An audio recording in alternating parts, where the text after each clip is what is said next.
Mayday, Mayday, Mayday. Salut et bienvenue dans ce Mayday. Aujourd'hui, c'est des différentes qualifications nécessaires selon la navigation dont je vais vous parler. La réglementation impose un certain nombre de qualifications, diplômes ou brevets pour pouvoir prendre la barre de différents bateaux.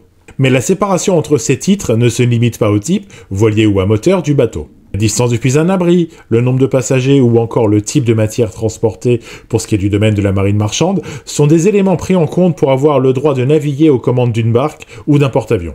Première chose, à moteur ou à voile ? En France, comme au sein de l'Union européenne, avec une zone relativement floue pour la Belgique, il n'est pas obligatoire de posséder un permis pour mener un bateau à propulsion non mécanique. Pas plus qu'il n'est nécessaire de disposer d'un permis pour mener soi-même un bateau à propulsion mécanique d'une puissance inférieure à 6 chevaux ou 4,5 kW.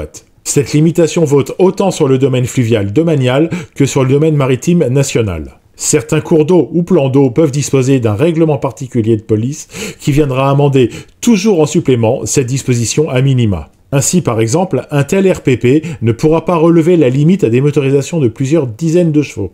Cela serait contraire au principe de hiérarchie des textes de loi.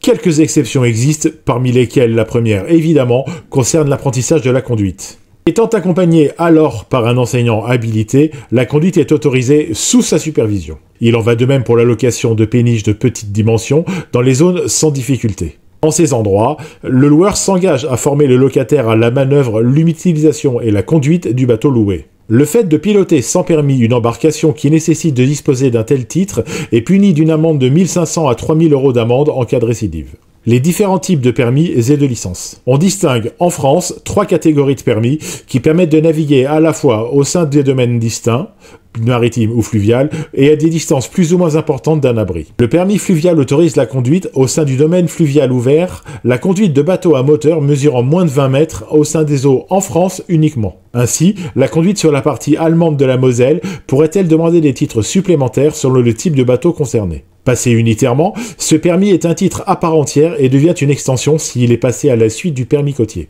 Le permis côtier, lui, autorise le pilotage de tout bateau de moins de 20 mètres de longueur en mer à une distance de moins de 6 000 nautiques d'un abri ou d'un port. Ce permis enseigne les bases de la sécurité, du repérage et de l'utilisation des moyens d'alerte. Le permis côtier comporte une partie théorique et une partie pratique. Au-delà de ces 6 000 nautiques commence la haute mer. Il est nécessaire de posséder un permis hauturier, qui est une extension du permis côtier, pour y naviguer, toujours avec un bateau à moteur. La formation est plus longue et uniquement théorique, même si de nombreux exercices à réaliser sur la carte marine 9999 sont en fait de la pratique. L'objectif du permis hauturier est avant tout de donner la compétence au chef de bord de se repérer en mer, de se diriger et de prévoir une sortie en mer et en sécurité. Il s'agit beaucoup moins de préparer au maniement et aux manœuvres nécessaires à la conduite d'un bateau.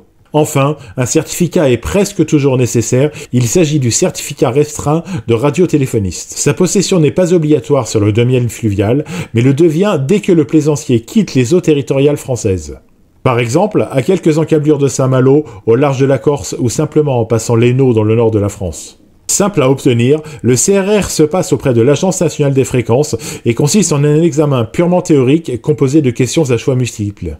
Quelles sont les autres qualifications ? D'autres titres, diplômes ou qualifications existent. Par exemple, les enseignants rémunérés de voile doivent-ils être titulaires du BPJEPS, éducateur sportif mention activité nautique. Les pilotes de gros bateaux devront détenir des diplômes ou des qualifications spécifiques, capitaine 2000, capitaine 3000 ou encore mécanicien 25 kW. L'exercice d'une activité rémunératrice, y compris à bord d'un bateau de plaisance, nécessite de disposer de titres et de qualifications bien particulières. Qu'il s'agisse de livrer du pain d'un bateau à un autre ou encore de transporter des personnes pour le faire visiter les côtes, il est de la responsabilité du chef de bord de s'assurer qu'il dispose des qualifications, des permis et des brevets requis. En plus, évidemment, des équipements de sécurité tous nécessaires. Voilà la fin de ce Mayday sur les titres et les habilitations. J'espère qu'il n'aura constitué, pour la majorité d'entre vous, qu'un simple rappel. N'hésitez pas à liker cette vidéo et vous abonner pour plus d'informations sur la mer et le monde du nautisme. Si vous êtes sur l'eau, je vous souhaite du beau temps et bon vent!